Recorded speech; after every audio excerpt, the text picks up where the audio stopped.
बताई नगरी जाओ।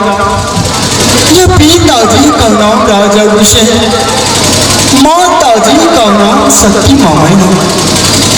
ये की माँ की ओदशी चौथापन में जाके दो बालक पैदा लिया। कहा तो नगरी गुजरात में एक बहन और एक बहन। सबसे बड़ी बहन का नाम माताजी और पिताजी बड़े प्यार से सती बीमार रखा है और यमुना का शरीर को नाम माताजी बड़े प्यार से रखी। हिया बसरिता हिया बखार में हो मैया जी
चौथापन में जाके माँ की ओर से पैदा लिया।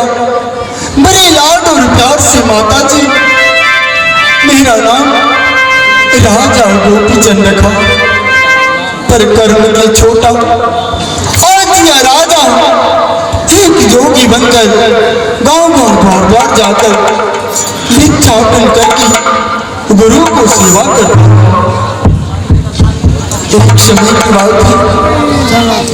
एक समय की बात है कि मैं अपने माँ से 3 रोज की छुट्टी लेकर गया शिकार खेलने के लिए। या कि 3 रोज के बदले मुझे 7 रात बीत गया, पर एक भी शिकार मेरे सामने से नहीं गुजरा।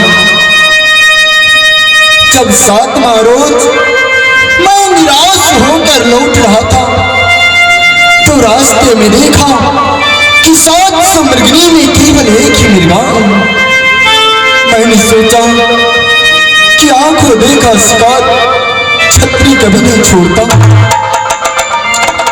मैं ना आगे सोचा ना पीछे, अपने धनुष पे बाण चढ़ाकर वो मृगा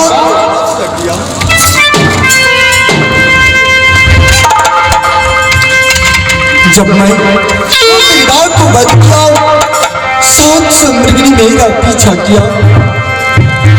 मैं वहां से भागते भागते गया एक ऋषि आश्रम में, जहां गुरु मछलीनाथ रहा करते थे। मैं वो बाबा से जाकर विनती किया कि हे बाबा, मुझसे अपराध हुआ, मैं 700 मृगनी को एक ही मृगा था, मैं अपने धनुष बाण से उसे वध कर डाला। पर बाबा मेरा परिचय पूछा, मैं अपने सारे ठिकाना सारे परिचय कह के सुना, और प्रेम की चंडाल गुरुदेव मेरा नाम सुनते ही कहता है गोपीचंद, मैं तुझे आज श्राप देता हूं कि जिस तरह तुमने वो 700 मृगनी को विधवा किया, उसी तरह आज से तुम्हारे धर्म पत्नी विधवा का जीवन व्यतीत करेगा।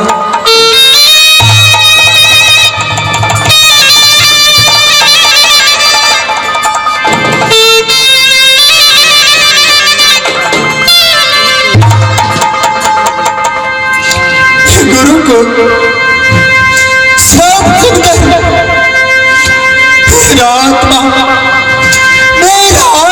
निकलने लगा शरीर से।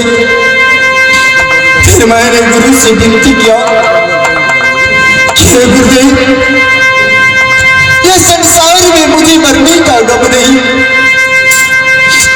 फिर एक अफसोस है गुरुदेव, अभी ये बेटा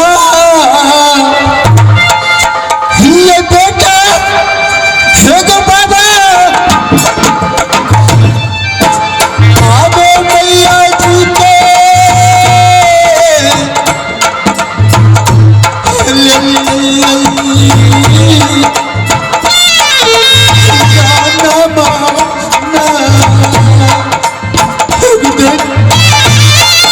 मुझे अपने मरने का क्यों नहीं है?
तुझसे विनती क्या, किस अपराध का दंड केवल मुझे दो गुरुदेव, मेरी मां को मत दो। फिर वह गुरुदेव मुझसे कहा कि ऋषि का दिया हुआ श्राप वापस नहीं होता, इसके बदले तुम्हें 12 वर्ष तक मेरे साथ रहकर मेरा चेला बनकर मेरा सेवा करना होगा।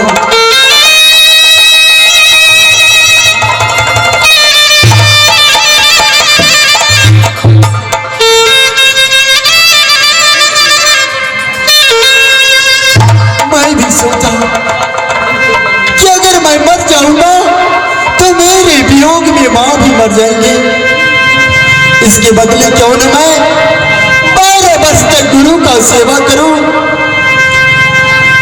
और गुरु का वचन का पालन करूं। उस दिन से या गेरुआ कलर का वस्त्र, मोहनी बांसुरी लेकर या गुदरी सारंगी लेकर गांव द्वार द्वार जाकर भिक्षाटन करके मैं गुरु को सेवा करता हूं। आज मेरा गुरुदेव